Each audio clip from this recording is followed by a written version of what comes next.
Welcome to Fun and Fundraising, everybody, the podcast where we talk with people behind top nonprofit galas and signature fundraising events to showcase how they positively transform their communities. I am your host, Rob Giardinelli, and today I'm so excited to have two very special guests on, Katie Arnoldy and Holly Radom, and they are co-chairing an upcoming event for the Children's Museum Houston, which is one of the top children's museums in the United States. They have an annual gala every year that really is one of the most fun, and I've gone to it, had the good fortune of going to it several times. This year, they're doing something extra special fun. They're doing a Studio 54 gala. So I'm really excited to be here talking with Katie and Holly today to talk about this wonderful event and what people can expect at it this year. So with that, Holly, Katie, welcome, and we're so excited to have you both here today. Hi, we're so happy to be with you today. Yeah, thanks for having us. Absolutely. So, the first question I want to have is for Holly. And Holly, I would just love for you to educate our listeners on what the mission of Children's Museum Houston is. Yeah, absolutely. Overall, the mission of the Children's Museum is to transform communities through child-centered learning. So as we educate children, it gives them better opportunities in life. So just really improves their futures. And the museum does this in many different ways. It fosters the development of kids. It increases engagement with parents, which is great because we involve a lot more parents and get them working with their children. The learning experiences that are offered reinforce what they're learning in class. And it helps reduce effects that poverty has on learning. And that's basically it. Yeah, we love the Children's Museum. Last year, it served 645,000 visitors, and a lot of those are people from low-income neighborhoods across Greater Houston. And a lot of the proceeds from the gala go to support the free educational enrichment programs that the museum provides for those people. So we're really excited to be helping them out and supporting the Children's Museum. And what I love about the museum, and I've had the fortune of, of touring it a couple of times, is you've got activations for really any subject that a child would be interested in learning, whether it's art. I know you also all have a really, really impressive STEM program as well to really edify children and really give them the encouragement to pursue things that they may not really have ever had the access to otherwise. And that's what I love about what you all do, especially with serving lower income students. It's giving them in sometimes the first access that they may have ever had to something that great. Absolutely. Absolutely. So, let's talk a little bit about here, then, how each of you initially got involved with the Children's Museum of Houston. And, for this one, let's start with Katie. Sure. I mean, Holly and I, between the two of us, have 6 kids. So I think our initial involvement was probably just being visitors of the Children's Museum. It's a treasured institution. Our kids love going. You'll find us, weekends, weekdays, especially when it's hot here in Houston. We just, like I said, we're visitors. We're frequent goers of the Children's Museum. And last year, Holly and I also got involved. We were asked to be the auction chairs of the Children's Museum Gala last year. So that's our initial involvement into the gala. So I just want to say something here, and I know that we'll talk a little bit about this more in detail a little bit further in the episode, but you all really, bravo to you two, because the one thing that I will consistently say is if you've got good auction chairs, hold on to those people forever, because managing an auction is the hardest job that anyone does in a fundraiser. And you all really, and we'll talk about this in a little bit, but you all really do that in a second to none way. As an organization, I'm always just blown away by what you all have to offer with auctions. And Holly, talk a little bit about, your initial involvement, and maybe a little bit about how you learn yourself when you do go to the museum. Oh, absolutely.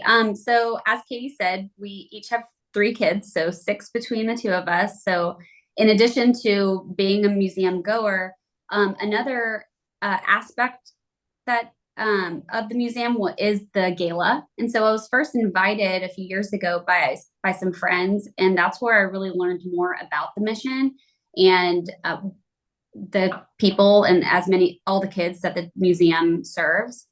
And so really it's incredible from a personal standpoint, and to be able to see how many lives the children's able to touch.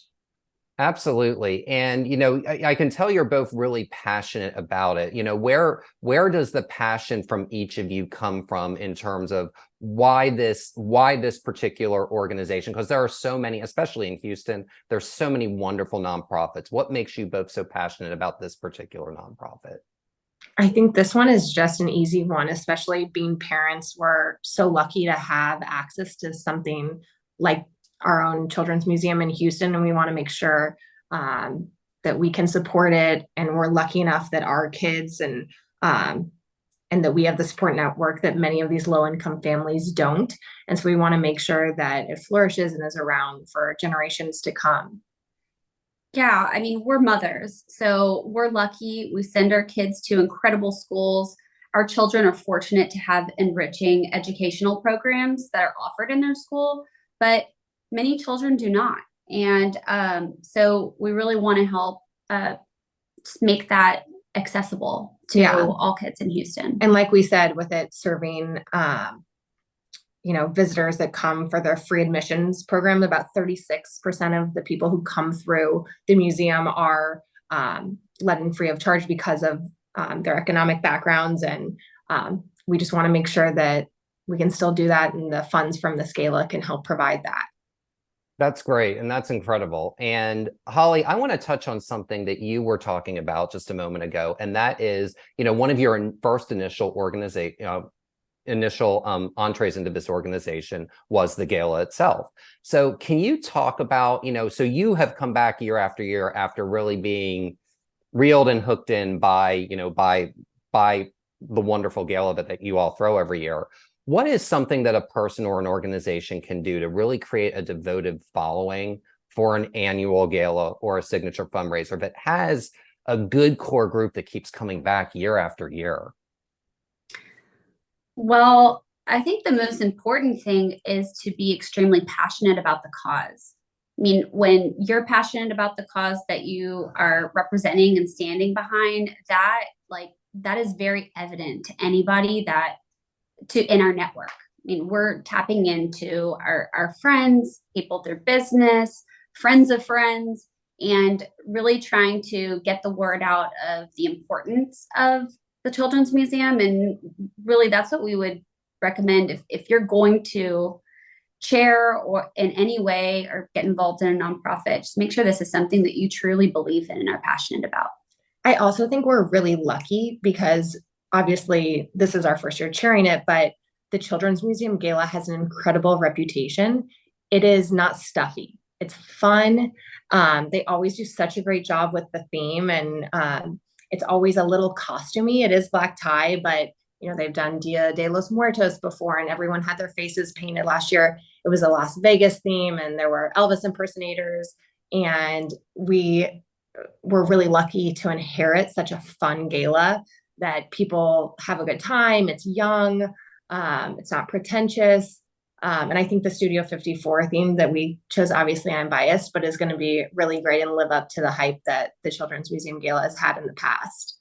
That's awesome. And, Katie, I want to touch upon what you were saying about the gala not being stuffy. And, we'll talk a little bit about the space in a bit. But what I love about the organization is, I remember one year you all had it and the Astros were in the World Series. So on these beautiful Corinthian columns, you had television. So there was no excuse for your husbands to say, no, I cannot go. I mean, you really kind of made it this almost immersive, diverse experience in and of itself, because you were blending kind of what was going on culturally with the event. And it really added this layer and level of fun to the event, because, people would just intermittently cheer, if someone hit a home run or something. It was just such a blast. Yeah. Why should we have to miss out on seeing the Astros play? And last year with the Las Vegas theme, they had really fun. The whole second floor was filled with craps tables and blackjack, and my husband was out of town, but I think Holly and her husband, Steve, and I sat and played blackjack for the first half hour of cocktails, which is really fun. So it's really interactive, and, yeah, like we said before, it's just fun. I think there are times and places for a stuffy gala, and that can be fun as well. But that's not what this one is. It's just a really good time. They always have an incredible band. People hit the dance floor, and it's a really fun one to attend. Absolutely. So, I want to touch upon, because you were talking about last year's and this year's, and last year having the Viva Las Vegas theme, this year Yes. having the Studio 54 theme. And, every time I have gone, it has been a different theme. So how do you think that helped, having a different theme every year helps keep the CMH donors engaged in the annual gala and signature fundraiser? Well, it's a whole new outfit to go shopping for, Rob. I mean, you can't rewear your Vegas outfit to the Studio 54 gala. And who doesn't love a costume party? I mean, I feel like this gala always is on the fringe of somewhere between going out and being in a costume. And it's a fun way to kind of incorporate your own style into what you're going to wear that night. Okay, so I've got a question. This is a little off script here, but I think this is kind of fun. So have you ever heard of or seen, or even yourselves known of groups that after the gala will go out somewhere else after, after things wrap at like 11 or 12? Definitely. Yeah. And do like all the heads turn when people like walk? Like I would just love if someone like went to the country club bar at 1 o'clock and you're all in Elvis attire, what people would be Totally. thinking. So, so I think that's kind of, one of the things, especially when you do dress up and you are in costume, the fun doesn't necessarily end when the gala is over. I mean, you can go well into the morning, but it also, one of the very first podcast guests I had is Heidi Marquez Smith, and she is the executive director for the Texas Cultural Trust. She talked about how people will remember how they feel. And when you are in a costume, you're going to remember the feeling of fun and the fact that it, like you said, Holly, it's a different outfit every year that you get the shop for. So you get to really have positive memories of, in ways that may apply to different aspects of a person's personality each year. And you get to kind of convey that through the themes. Yeah, definitely. And I think a lot of times when you're invited to a gala, you're like, oh, I'll go into my closet and I'll just, pick one of my 4 gowns and I'll put that on. But I feel like this is a good way to make it fresh. These themes are really incorporated not only from our florist and our decorator, Rebecca Johnson, who's incredible. She, makes sure from the second you walk in the door with the decor and, the whole space, you feel differently, but also it feels like a new event each year rather than the same thing, just kind of rinse and repeat. Absolutely. And, while it is a different theme each year, it is always held in the same space. And this space is called the Corinthian, and it's in downtown Houston. And I believe it used to be the home of the Houston Stock Exchange. So it is just this grand, I'll never forget the first time I went to a CMH gala and you walked up the marble staircase with the red carpet in the middle. You literally felt like you were going to the Met Gala. Exactly. But you were, 1,500 miles away from it. So, how, talk a little bit about Rebecca and how she makes that great, because it's a grand space. How does having the gala in such a space like that with just different elements each year really create excitement for your donors and potentially new people that want to come?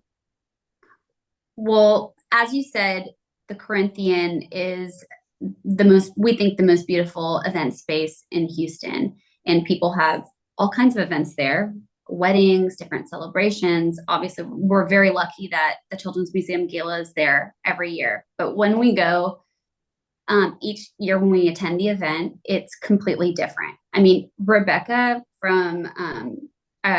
Johnson is so incredibly talented. She's been working very hard on this event and has worked hard on it in previous years and completely transforms the space. I mean, you could walk into the Corinthian bare bones and you'd be taken aback, and it's beautiful, but Rebecca just goes over the top and transforms it. So can you give a peek as to something that might help, a peek of something that will transform the space with this year's gala? Just a peek. Oh, Not we all have the details, so much but just good stuff. one little I'll peek or two. say, Maybe a little snippet, Katie, I mean, right? Just a little. yeah. So Teaser. last year, like we said, with the Las Vegas theme, they had these incredible show dancers, and there was an Elvis impersonator. And we'll say that you may see some famous celebrities or lookalike celebrities walking around the gala this year that may have frequented Studio 54 in the past. Oh yeah, when you walk into the Corinthian, you're gonna feel like you've been transformed back in time to the disco era.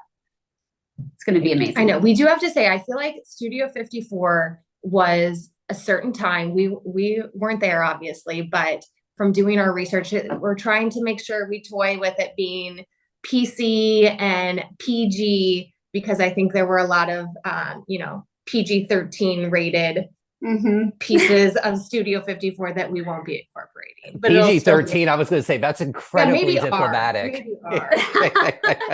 PG-13 plus. Yeah.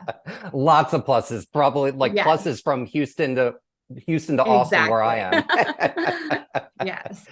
Oh, that's fantastic. So, the next thing I want to turn to is, silent auctions. And what CMH does, I don't know how you come up with these packages. And every single time I go, they are better than the year before. So what is some advice you all would give to anyone looking to create a really good silent auction for their fundraising event? I mean, I would say first, you have to be willing to just pool your resources, your friends, your family, your friends of friends, anyone you know who may have something great to contribute. You have to be willing to ask. And last year when we were cheering, we got creative, and Holly was able to secure a beautiful diamond necklace from Zadok Jewelers. And this year we have a few more jewelry pieces coming in. Those always do well. And then also experiences. So vacation homes, rounds of golf at maybe exclusive courses that you might not otherwise be able to get into unless you know a member and are sponsored or what have it. But we have a great lineup so far. We have Mona Seraphim and Brittany Zeppelin are our auction chairs this year, and I know they're doing a really great job of securing some items that are equally as great to the ones that we secured last year, if not better. We also want to think of it as like we package some items together to just create a full experience. So instead of it just being an amazing gift certificate to a restaurant to have dinner, but it could be like preparing for dinner at the, getting your hair done here, or getting a spray tan at this place. And then you're all getting ready for your date night or night out with your friends. We just want to we package a lot of these together to make, to create like a full experience. And we feel like by doing that, we can get some of these auction items to have much higher bids. And I would also say, think of things that are one of a kind. Two things that are in the two auction items that are always in the Children's Museum Gala auction that we love are, one is a night at the museum. So the Children's Museum will put together a sleepover for kids, and the museum is all yours. And it's something that obviously isn't a huge expense to the museum, but is, always draws a big crowd, and everyone, it's a great birthday party or a Christmas present for someone or a class gift. That's a good one. And then in addition, the Corinthian is kind enough to offer a private event in the Corinthian. And I think, I forget who the Jackson is. Oh, incredible. Jackson. Yes, Jackson Hicks and Milton and all Yes. them are amazing folks. Yes. So I think things like that are one of a kind and can't just be bought off the street are always fun. And they take a little brain power of sitting down and thinking of something like that. But if you can do that, I feel like those are always great auction items that differentiate it. Well, I think you guys brought up just so many great points there. The first, Holly, is what you talked about packaging things together, because I've been to so many auctions where everything's just an individual item and it just becomes this overwhelming thing. And what I love about that is, like you said, you create a moment, you create an experience, you almost create an event. Each one of them is an event in and of itself. And, it's a really effective way to showcase that, because a lot of times organizations will save those types of things for a live auction. And that's what I love about what you all do, is you basically create these, in most instances, they could be very easily live auction packages, but they're so perfectly put together and they tell a story. And because you've got such a good number of them, I mean, 20 or 30 at least, you're really kind of able to kind of pick something that really kind of speaks to you or speaks to your spouse, that allows, or speaks to your best friend, that you can really go and create more wonderful memories. And those memories go back to the organization because they remember where they bought them from.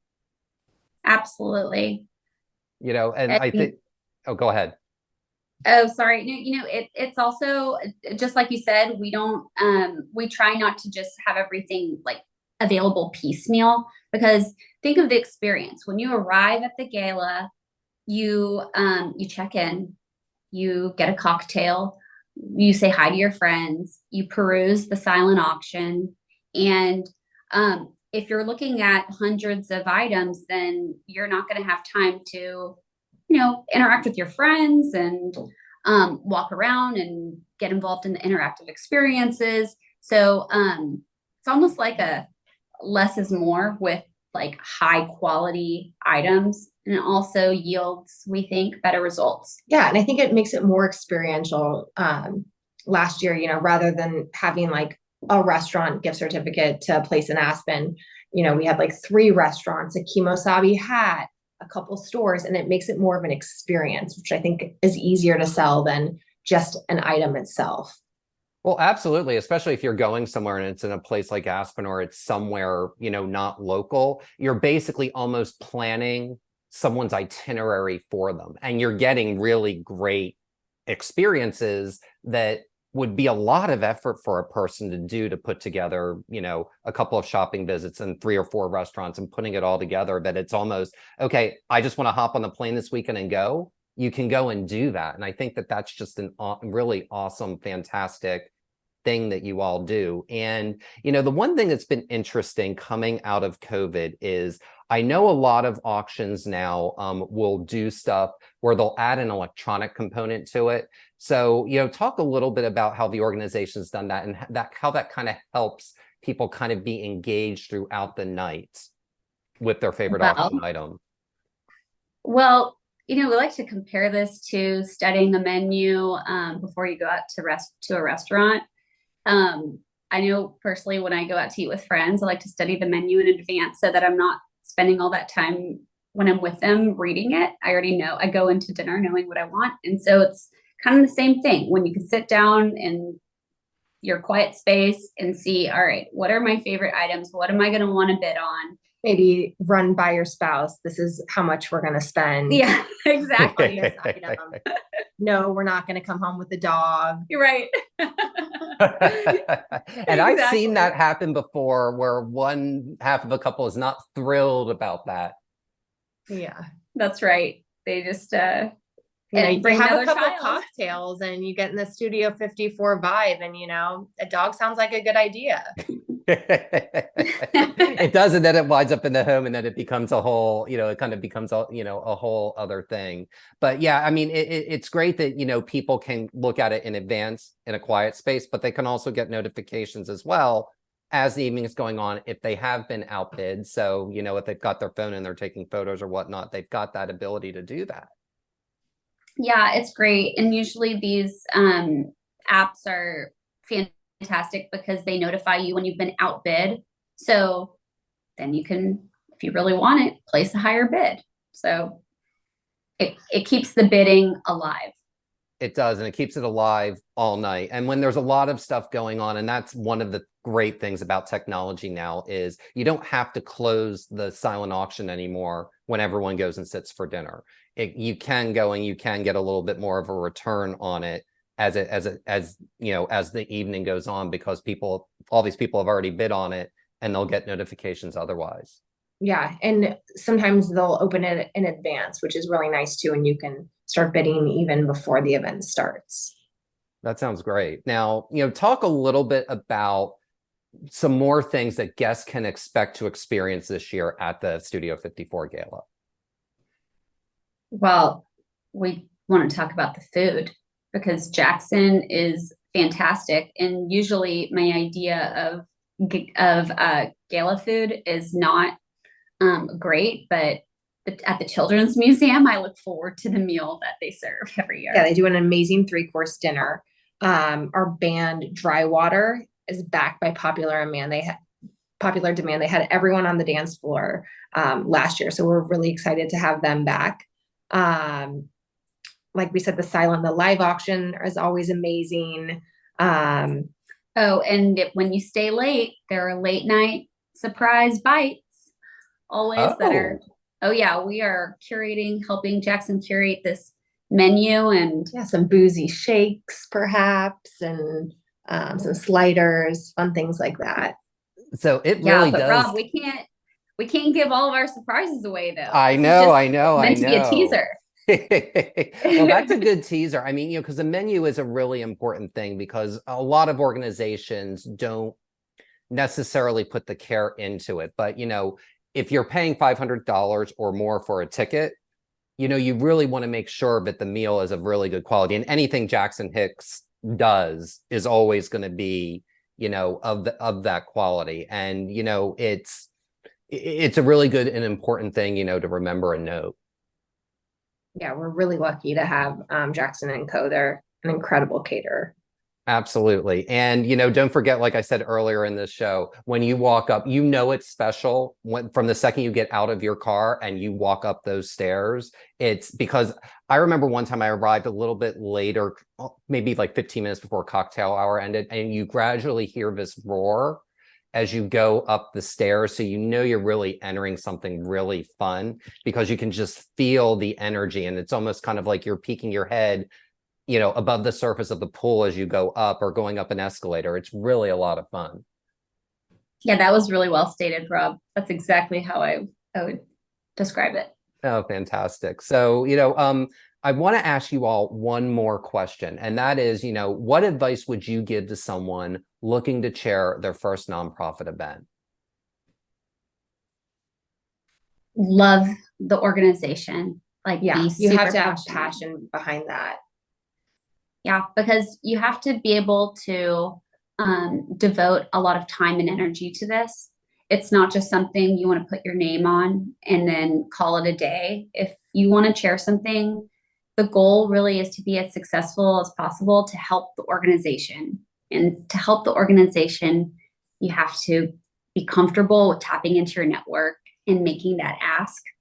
And when your friends and your network feel your passion, then usually they come in and they want to be part of it as well. Yeah, you're giving your time, your money, your energy into this event, and you're asking your friends and your family to do the same. So in order to really be passionate about it, you have to love the organization and really believe in the organization that you are supporting. That's great. And, I have one more follow-up question to that is, you two have such a good rapport with one another. So what is the secret of having a great relationship with not just yourselves as co-chairs, but also with the organization or with the board or whomever else you're dealing with? Because putting a gala on is a multi-leg stool. You have to work with the organization, the board, and the committee, and each other. So, what is a secret that you can share of how to create that great level of camaraderie? It hasn't been hard for us at all, because everyone at the Children's Museum has been so incredibly pleasant and lovely to work with. So yeah, we haven't I know when you were speaking of all those dynamics, I was like, oh wow, I haven't even thought about that. Yeah. But I would say for us, at least, it's been organic. We've been involved in different ways with the Children's Museum Gala. And then we were asked last year to be involved with the auction. And so it's just kind of felt organic and natural. So I would say, if there is an organization that you're interested in being a part of, maybe slowly dip your toe in and make sure you have a good rapport and it's a good fit for you. And then, see where it takes you. I love the way that you said that, Katie, because it's when anyone gets involved with an organization, it's a journey. It's not a sprint, and it's, you don't necessarily, if someone's brand new, you don't want them to necessarily chair the first year. You want to make sure that they understand the organization, you understand the dynamics, you understand the folks that you're working with, and you understand the inner workings of the gala before, you go and you devote the time. So I love that thoughtful approach that you all took, and assuming a really big responsibility last year with the auction and then expanding on that this year. So congratulations, and I'm really excited for you both, and hopefully I'll be able to be a part of the fun this year. Yes, would love to have you. Yes, we would. Please join us. Absolutely. Well, do my best, and hopefully I'll be able to get over to Houston. And with that said, first, thank you both for joining us today. Of course. Thank you. Thanks, Rob. And the 2023 Children's Museum Houston Studio 54 Gala will be on October 14th, 2023 at the Corinthian in Houston, Texas. For more information, please visit cmhouston.org. And that will do it for this episode of Fun and Fundraising. I'm your host, Rob Giardinelli, reminding you to keep it fun, keep it interesting, and your guests will have a great time. Have a great day, everyone, and take care.